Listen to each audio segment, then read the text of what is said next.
Hello everyone, कैसे हैं आप। मैं हूं अनुराग, आप देख रहे हैं एडुकब और आज की वीडियो का टाइटल है द 6 पर्सपेक्टिव्स ऑफ साइकोलॉजी।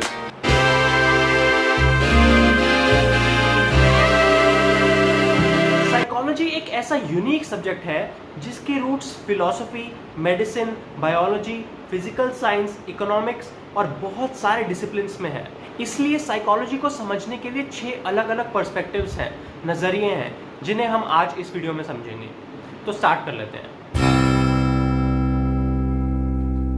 आपने स्पोर्ट्स पर्सन को देखा होगा कि वो कई बार ऐसी कुछ चीज कर देते हैं जिसका उनको भी आइडिया नहीं होता कि ये मैंने कैसे कर दिया। इसका मतलब उन्होंने कुछ बिना कॉन्शियसली किया है। साइकोडायनामिक पर्सपेक्टिव इसी अनकॉन्शियस प्रोसेस के थ्रू हमारे बिहेवियर को समझने की कोशिश करता है कि अगर किसी ने कोई एक्शन लिया तो उसमें अनकॉन्शियसनेस का कितना रोल है। और सिगमंड फ्रॉइड फादर हैं साइकोडायनामिक थ्योरी के। फ्रॉइड वियना में एक फिजिशियन थे और उनके पेशेंट्स के कुछ सिम्टम्स होते थे ब्लाइंडनेस, पेन, पैरालिसिस और फोबियाज, जो किसी भी डिजीज या बॉडी पार्ट के मैल फंक्शन से नहीं होते थे। ये बात फ्रॉइड को बहुत हैरान करती थी। उन्होंने रीजन समझा कि साइकोलॉजिकल है, उनके दिमाग में है और इन सिम्टम्स के कॉजेस उनकी अवेयरनेस में ही नहीं है, यानी अनकॉन्शियस है। तो उन्होंने ट्राई करते करते ये समझा कि अगर उनके पेनफुल एक्सपीरियंसेस को जो वो भूल चुके हैं लेकिन उनके दिमाग में अनकॉन्शियसली है, अगर उनको कॉन्शियसनेस में लाया जाए जिससे वो उन पेनफुल एक्सपीरियंसेस को फिर से जी सकें, तो शायद उनके सिम्टम्स इंप्रूव हों। और एग्जैक्टली वही हुआ और इस टेक्निक को उन्होंने नाम दिया फ्री एसोसिएशन।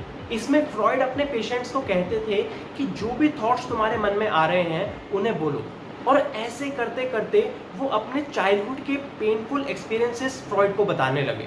इससे उनको उनकी खुद की प्रॉब्लम कॉन्शियसली फील होने लगी और उनके सिम्टम्स दूर होने लगे। फ्रॉइड कन्विंस थे कि हमारा अनकॉन्शियस माइंड हमारे बिहेवियर को बहुत ज़्यादा इन्फ्लुएंस करता है।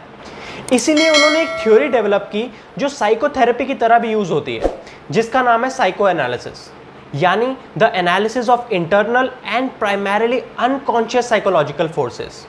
उन्होंने ये भी प्रपोज किया कि ह्यूमंस में powerful sexual and aggressive inner drives होती हैं और इन बिहेवियर्स को बचपन में पनिश किया जाता है। इसीलिए हमारे अंदर इनका डर बैठ जाता है और जैसे ही ये हमारी अवेयरनेस में आते हैं हम एंग्शियस सा फील करते हैं, अनईजी फील करते हैं, और इनसे बचने के लिए हम खुद के लिए डिफेंस मैकेनिज्म बनाते हैं, जैसे कि रिप्रेशन हमारा डिफेंस मैकेनिज्म है जिसमें हम अनएक्सेप्टेबल मेमोरीज, फीलिंग्स, इम्पल्सेस को अपने अनकॉन्शियस डेप्थ्स में रखते हैं। फ्रॉइड ने हमारी चाइल्डहुड सेक्सुअलिटी ड्राइव्स को ही सबसे बड़ा कॉज माना है हमारे बिहेवियर का, लेकिन बहुत ही कम साइकोलॉजिस्ट इससे एग्री करते हैं। और जो मॉडर्न साइकोडायनामिक थ्योरी है वो फ्रॉइड के ही प्रिंसिपल्स पे चल के उसके बेसिक्स को पकड़ के बाकी अपना एक अलग व्यू पॉइंट रखती है। इसमें भी फ्रॉइड की तरह अनकॉन्शियस एस्पेक्ट्स को ही ज़्यादा एम्फेसाइज किया जाता है, लेकिन ये हिडन सेक्सुअल और एग्रेसिव मोटिव्स के बजाय ज़्यादा फोकस करती है हमारी अर्ली रिलेशनशिप्स, हमारे फैमिली मेम्बर्स और अदर केयर गिवर्स के साथ, और कैसे वो शेप करते हैं हमारे बिहेवियर को जो हम अनकॉन्शियसली लाइफ लॉन्ग फॉलो करते रहते हैं। अब आते हैं बिहेवियरल पर्सपेक्टिव पे, जिसका सबसे ज़्यादा फोकस रहता है एनवायरनमेंट पर। जॉन लॉक एक अर्ली फिलोसोफर हैं और उन्होंने कहा था कि ह्यूमंस एक ब्लैंक स्लेट हैं जिस पे एक्सपीरियंसेस लिखे जाते हैं। मतलब ह्यूमन नेचर प्योरली शेप होता है एनवायरनमेंट से। जॉन बी वॉटसन ने 1925 में कहा कि मुझे 1 डज़न हेल्दी इन्फेंट्स दे दो जो वेल इन्फॉर्म्ड हो और एक स्पेशलाइज्ड एनवायरनमेंट क्रिएट करने दो, तो मैं तुमको गारंटी देता हूँ कि मैं उनमें से किसी को भी ट्रेन करके कैसा भी स्पेशलिस्ट बना दूंगा, जैसे कि डॉक्टर, लॉयर, आर्टिस्ट, बेगर, थीफ, चाहे उसमें कोई टैलेंट, इंटरेस्ट, एबिलिटी हो या ना हो। उनका कहना था कि humans are a product of their learning experiences, और उन्होंने ही बिहेवियरिज्म को लीड किया। Behaviorism is a school of thought that emphasizes environmental control of behavior through learning. यानी कि लर्निंग की हेल्प से एनवायरनमेंट हमारे बिहेवियर को कंट्रोल करता है और उसकी स्टडी को बिहेवियरिज्म कहते हैं। एक बार सोच के देखो कि अगर हमारा बिहेवियर एनवायरनमेंट पे इतना ही डिपेंड करता है तो क्यों ना हम एनवायरनमेंट को इस तरीके से चेंज कर दें कि हमारे अंदर सिर्फ पॉजिटिव बिहेवियर्स आ जाएं और नेगेटिव बिहेवियर खत्म हो जाएं। बीएफ स्किनर का भी यही मानना था।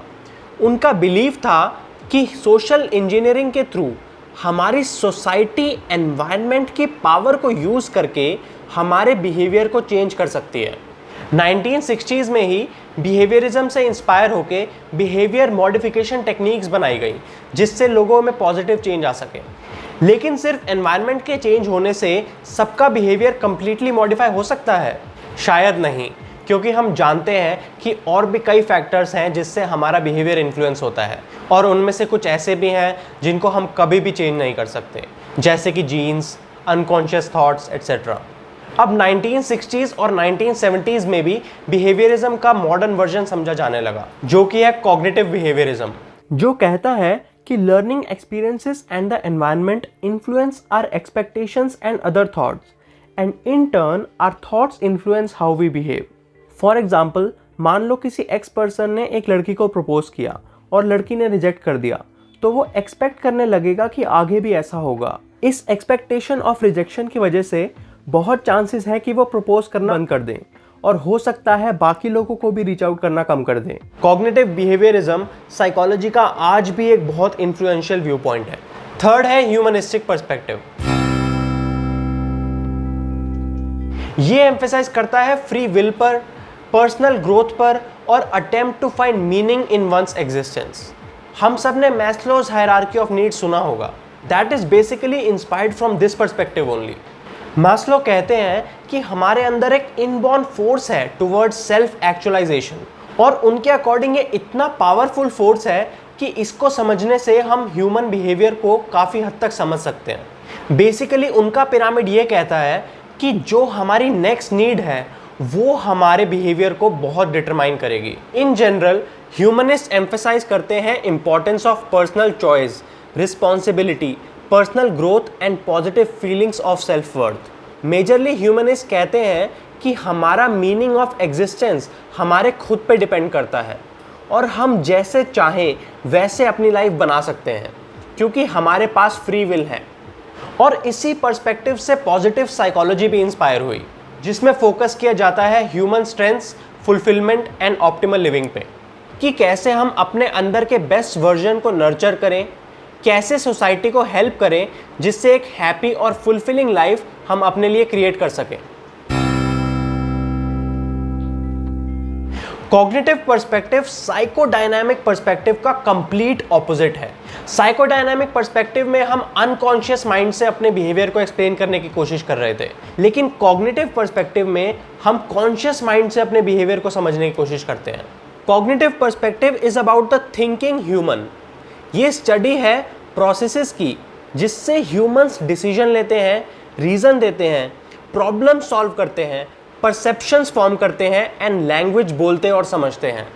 इसमें माइंड को एक ऐसा सिस्टम समझा जाता है जो इंफॉर्मेशन को प्रोसेस करता है, स्टोर करता है और रिट्रीव करता है।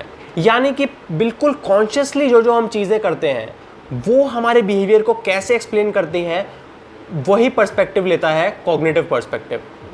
बिहेवियर को समझने का फिफ्थ पर्सपेक्टिव है सोशियो कल्चरल पर्सपेक्टिव। इसमें हम देखते हैं कि हमारा कल्चर या फिर सोशल एनवायरनमेंट कैसे इन्फ्लुएंस करता है हमारी थॉट्स, फीलिंग्स या फिर बिहेवियर को। हम सोशल क्रीचर्स हैं, एम्बेडेड हैं कल्चर में, और कल्चर चेंज होते रहता है और हम खुद उस कल्चर के अकॉर्डिंग चेंज होते हैं।